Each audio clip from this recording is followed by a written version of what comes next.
իմ նախնիները, իմ պապերը եկել են Մշու, Բուլանլուխ գավառի Հաբրվան գյուղից, 1826 թվականին, ոտքով եկել են։ Այս մեր հրազդան գետը, որ տեսել են, ասել են ջուրը կյանք է, մեզ կպահի, ջաղա չեն հիմնել, 7 ընտանիք։ Կոտայքի մարզի Արգել գյուղի վերջնամասում Կիկլոպյան ամրոցի բլրի վրա են կառուցել, որն առանձնանում է իր բարձր դիրքով ու բացվող տեսարանով։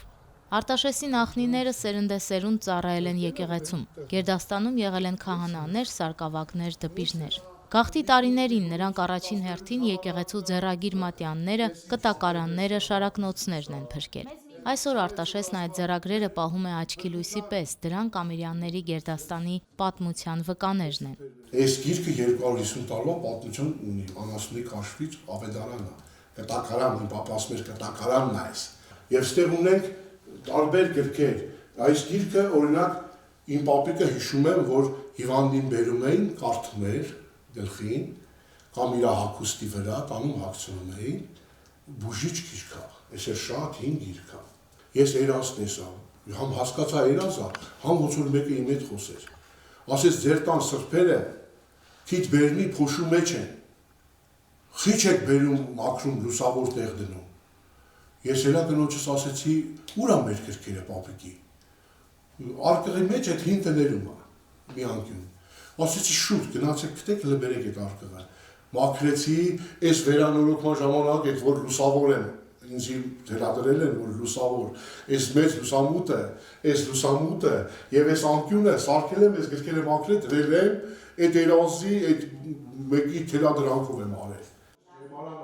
Տան պատվավոր այս անկյունն էլ հատկացված է Արտաշեսի մեդալներին ու պատվոգրերին, որոնք նա ստացել է 1990-ից 94 թվականներին մարտական գործողություններին մասնակցելու համար։ Կյանքի այս շրջանի մասին առանձնակի ոգևորությամբ ու հպարտությամբ է պատմում Արտաշեսը։ Ես որպես զինակոչի գնացի բանակ, ներքին զորքեր, այդ մողջի օմոնի չաստը դարձավ արդեն որպես զորամաս։ Այդտեղից դե պատերազմ էր, մեզ տարան Ֆիզուլի, անի Ադանա պոստերն են եւ նաեւ բանում եմ եղել, այդ Ղափանի պոստերում եմ եղել, ամենադժվարինը մերը որ տարան Վարդենիսի ստադիոնից հետո հելանք Ստալիշնի պոլկին զոդով փոխելու Օմար։ Այդտեղ շատ էր ցուրտը, երկու ոտս էր ցուրտը տվեց, ասենք 2 ժամ հետո չկարաց այլ քայլելով այդ ամին բլինդաժը։ Չէ, բայց եկեք ին ոտով չկար։ Մի կերպ 48-ը ճարեցին, բայց ես հիմա 50 անց էր։ Մարտական ընկերները կտրելով հանել են կոշիկները, լրջորեն վնասվել են եղունգները։ Անդառնալի հետևանքներն Արտաշեսը զգացել է ավելի ուշ, բժիշկները ստիպված են եղել ոտքը անդամահատել։ Արտաշեսն այժմ հաշմանդամության առաջին աստիճան ունի, պրոթեզ է կրում։ Տևական ժամանակ քաղաքացիական հաշմանդամությունը զինվորականով փոխելու փորձեր է արել։ Բյուրոկրատական քաշքշուկների պատճառով ձախողել է։ Խցանված անոթների ու զարգացող փտախտի պատճառով Արտաշեսի աջ ոտքը եւս ենթակա է անդամահատման։ Խնդիրներ են առաջացել նաեւ պրոթեզավորված ոտքի հետ կապված։ Դժվարանում է քայլել, տնից գրեթե դուրս չի գալիս։ Այս իմ ծանր քաշը, այս իմ ոսկորի գերաճատվել, պրոթեզը լավ չէր հաջողվում։ Շնորհակալ եմ զինվորի տնից, ինձ այնց արեց, որ իմ երեխու աղջկա վերջի զանգին պարեցի, հարմարվեցի, իմ մեջ ուշ կտա, բայց էլի այնպես չի դասավորվում, որ ես ինձ իրավես ոսկորն է, հետո 45 է պրոթեզը, իմ ոտերը 50 է, հիմա ես մի հատ ուրիշ կոշիկ հագցրել եմ պրոթեզին, նոր այդ ուրիշ կոշիկով հագնում եմ իմ կոշիկը, որ մի քիչ կարենամ ինձ կառավարեմ, բարդություններ շատ կա։ Մայր տաճարում ամենայն հայոց կաթողիկոսի հետ պատահական հանդիպումը հույս է ներշնչել Արտաշեսին։ Նորին սրբության տնօրինությամբ եւ օժանդակությամբ Արտաշեսը կմեկնի Հնդկաստան պրոթեզավորման։ 1.5 ամիս կանցկացնի այնտեղ հետազոտությունները ցույց կտան հնարավոր է արդյոք փրկել աջ ոտքը։ Տղայիս հետ, որ արդեն 6 տարեկան րանար, գնար դպրոց։ Դա գծեթե հուլիս ամիսն էր։ Ասացի, որ ինձ հասրել եք եջնազին, տալեք անպայման ինձ եկեղեցի մայրաթով, որ ես այդ մոմ վառեմ, իմ աղոթք տանեմ, նոր եթանք այդ միջոցառմանը։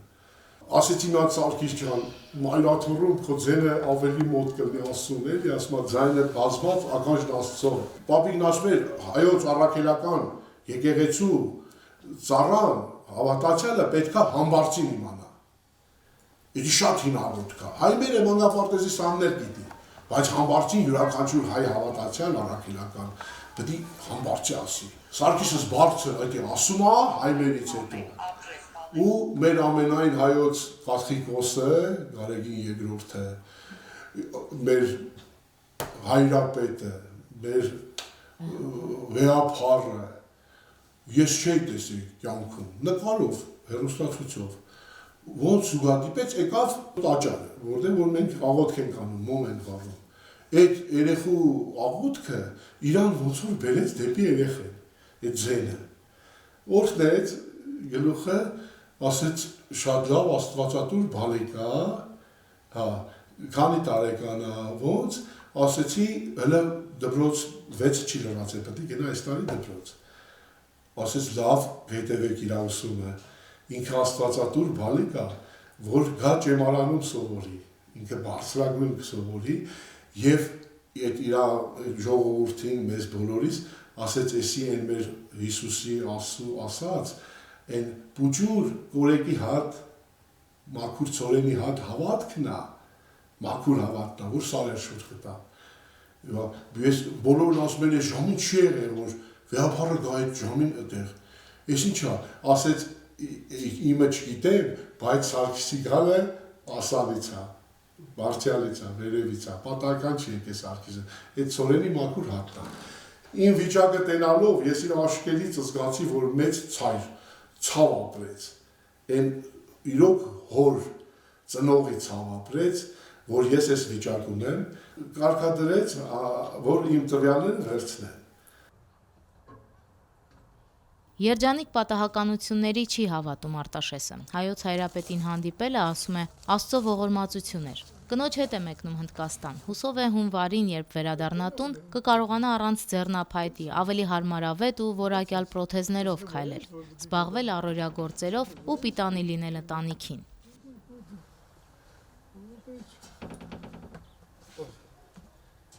Սկզբում երկմտել է, մտավախությունները փարատվել են Զինհաշմանդամների Ֆեդերացիայի նախագահ Սարգիս Ստեփանյանի պատմությանը ծանոթանալուց հետո։ Սարգիսը շատերի նման հայրապետի օժանդակությամբ է պրոթեզավորվել Հնդկաստանում։